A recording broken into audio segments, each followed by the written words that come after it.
Good morning guys. Gusto po kayo mga kawaiti. Ayan guys. Ang ating gagawin ngayong umaga ay tayo po ay kakain ng pepino. Slice po natin ito mga guys. At good morning po sa lahat sa mga kawaiti natin. Ayan. Alam nyo guys na ang pepino ay may malaking benepisyo sa ating kalusugan. Ayan. At of course, bago natin tuloy ito, kung kayo bago sa ating channel, please don't forget to subscribe Kuya Rolly TV Mix for more videos. So guys, ang pepino ay maganda po ito sa katawan. Ito po ay kumukontrol sa ating mga dugo na huwag tayong ma-high blood. Ano po?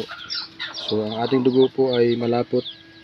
Kung minsan, kaya nagkakaroon ng high blood dahil sa paglapot ng dugo. So ito po ay nakakatulong po na mapalabnaw ang ating dugo. At ito po ay ina-advise ng mga dalubhasa na mga doktor na kumain tayo ng pepino, mga pagkain na pagpapababa ng dugo, patula, yan, bulaklak ng katuray at iba pang mga gulay na pampababa ng dugo. Yan. So atin po munang i-slice po mga guys dahil hindi na po natin babalatan kasi sabi ng mga marurunong dalubhasa ay kasama ang balat sa pagkain dahil nandiyan din po ang sustansya. Ayan. So ayan guys, balatan na po natin siya. Ay no, i-slice natin muna siya guys. Ayan. Okay, siya na po guys, na-slice na po. Ayan o. Super sariwa, yummy yummy, nagtutubig pa. So para malasa natin konti, lagyan natin ng konting asukal guys. Konting asukal lang para lumasa lang kasi hindi tayo po pwede maglagay ng suka. Chemical kasi ang suka eh. Lalo yung mga suka ngayon ng mga ano, ng mga tawag nito, yung mga tinitinda ngayon puro chemicals guys. So pwede tayong maglagay ng suka kung yun po ay galing sa natural yung tuba. Yan.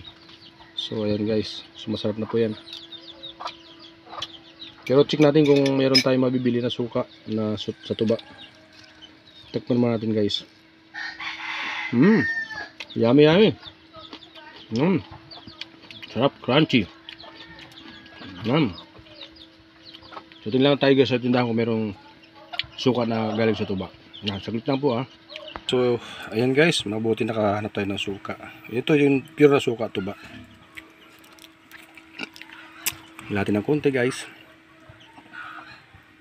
Ayan o. Para may lasa ng konti. Okay na, enough na po guys. At habang tayo ay nagpapapak ng pipino, nagsasayang po tayo ng kamuti. Ayan o, mga guys, kamuti po yan. Binili natin, masarap yung kamuti. Namimiss ko ng kamuti, wala kasi kaming tanim na kamuti guys. Wala kaming lupa dito na pwede magtaniman kasi batuhan. So bumili tayo ng 1 kilo guys. Ayan, kamuti po yan. Ang ating tanghalian, pang mahirap lang po na pagkain. Pampautot kumbaga. So ayan, tikman na po natin ang ating pipino. Ayan, kasamang balat guys.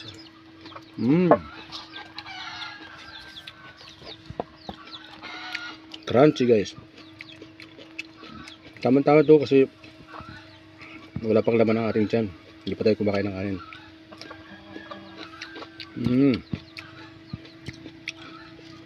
Grabe.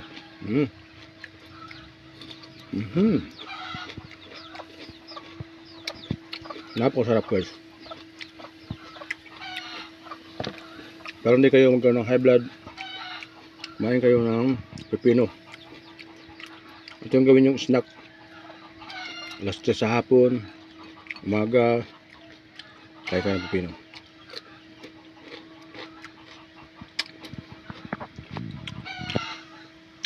Okay guys, thank you for watching. Na meron kayong nakuha ang kaalaman. Ang pepino ay malaking bagay na kapagpa-alis ng high blood sa ating katawan. Thank you for watching guys. God bless. And ingat po kayo lagi. Salamat po sa Diyos.